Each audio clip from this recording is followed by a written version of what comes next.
the Big Ten, in which Michigan State hosting their first game on campus since last Monday's horrific tragedy that took place there. And wow, powerful game. Thought that ESPN probably could have done a couple of things a little different throughout the course of the broadcast.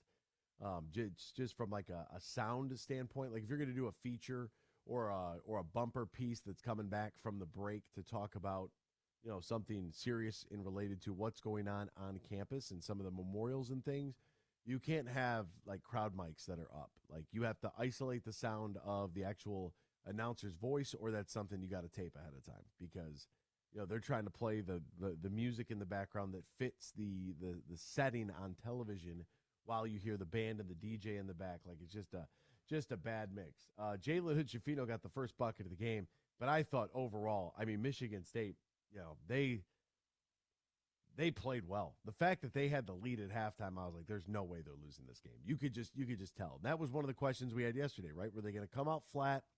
Was it going to look like it, the events had taken their toll on them, or was this team going to be like, were they going to be juiced up and ready to go? And that's exactly what it was. Well, the first few minutes, they couldn't hit a shot, and your boy Hood-Schifino was playing great. He's good, isn't he? He's good, and the tide turned when he picked up his second foul in the first half, because I think there was about 8 minutes left when that happened, and he sat the rest of the half, and that's when it really turned. And that's when Michigan State got the lead and never looked back in this game, where Tyson Walker just...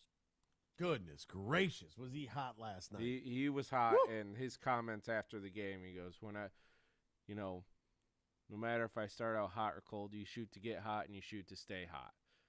And I like that. So, yeah, he was just on fire last night, going for 23. And, was Hood-Schifino coming out, and Mady Sissoko struggled at the beginning of this game. Kohler comes in, does a nice little up and under on the Defensive Player of the Year, Trace Jackson Davis. Next trip down the court, Davis goes up for a little hook shot. Kohler blocks it for a jump ball. And, I think Mady Sissoko heard those cheers, because, that elevated Mady the rest of the game, too. Oh, the block off the face. Yep. Oh, where is God. it? I need it, Anthony. You need it? I need it. Bing bong. That, if you haven't seen the block, it's on my Twitter. Oh, my God. He spikes one right into an Indiana guy's face. It looks like a volleyball play. It was. It was a bing bong if I've ever seen one. I saw the I saw the play. I was like, oh my God! And then I saw your tweet, and I was like, that's pretty. Bing bong. That's pretty good. Bing bong, right off the head. So absolute volleyball play. Like the ball's coming up at the net, and Mady Sissoko is like, I'll take that. Whap! There it goes. Yeah, and if you look at the stat line for Trace Jackson Davis last night, it's like 19, 7, and 5. Like that's a good game. Well, you got to click the all stats on your ESPN app to see the 7 turnovers.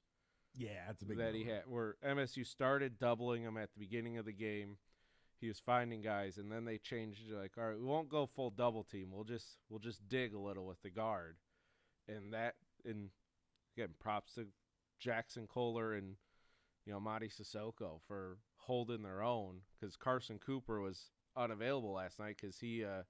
In practice yesterday, was doing like a jump hook shot, and his foot landed on someone else's foot, and he twisted his ankle. I was going to say Jackson Kohler was one of the names that we talked about yesterday, as far as young front court guys get a little more run, give him a little run. Yeah. Come on, Tom, give him a little juice. Let him play through it. But that was a game too where it wasn't just Tyson Walker went good. Like AJ Hogard went for 22, Joey Hauser hit big shots, Jaden Akins, he started off cold, but then ended up having some meaningful buckets where it was a team win. And I like team wins. Well, yeah, it's beautiful when it happens. And for MSU, where this basketball team, I think a lot of MSU fans were just after when they said we're gonna play Saturday at Michigan. There wasn't an expectation of what this team should be doing or how they should look. It was just more of like, all right, go play. Yeah, get your mind off things. Like, offensively, they've been locked in the 2 games. They've looked nice. I mean, that was a really good showing, I thought, from Michigan State to welcome in the top 25 Indiana Hoosiers at 17 in the nation and handle business the way that they did. And I believe since, I think it's like 1992, Michigan State is 24-2 versus Indiana at Breslin. Dear God. Yeah. That's a lot. Light turnover game, too. 10 turnovers. That's pretty good in a 40-minute game. Their turnovers they've been keeping it around like that 10 mark. You watch Spartan Twitter, folks. That's how you know how the game's going. If Spartan Twitter's going nuts over turnovers, you know things are going south. But yeah, I mean, they're one of the best in the country.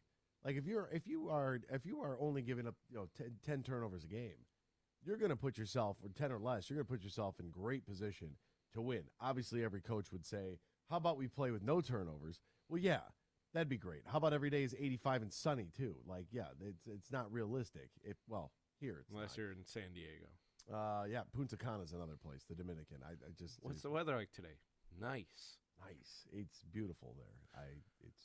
I guarantee today. Say with this MSU team, it's a little because you're coming from the Cassius Winston, Xavier Tillman era where you're getting great offense and everything. Where it took a tide where the focus of this team is defense and taking care of the ball. Where some nights the offense might struggle because, as good as Tyson Walker can be, he's not always the guy every night. As good as Joey Hauser can be, he's not always the guy. It's a very team-oriented, group right now. There's not that star player that's like when things are tough, it's all right. Fresh Prince of Bel-Air, pass it to Will. Holloman's got to get a new number. I'm sorry. Yeah. The headband and the number 5 is just not. Diet Cassius Winston here. I know. Sorry. We got to just for the love of God. Well, maybe you'll have to switch it because just be 6. Yeah. Just be 6. Maybe they'll make him switch when they retire Winston's number here in the next coming years. Yeah. Do they have I wonder what their protocol is. 5 years removed or something like that, more than likely.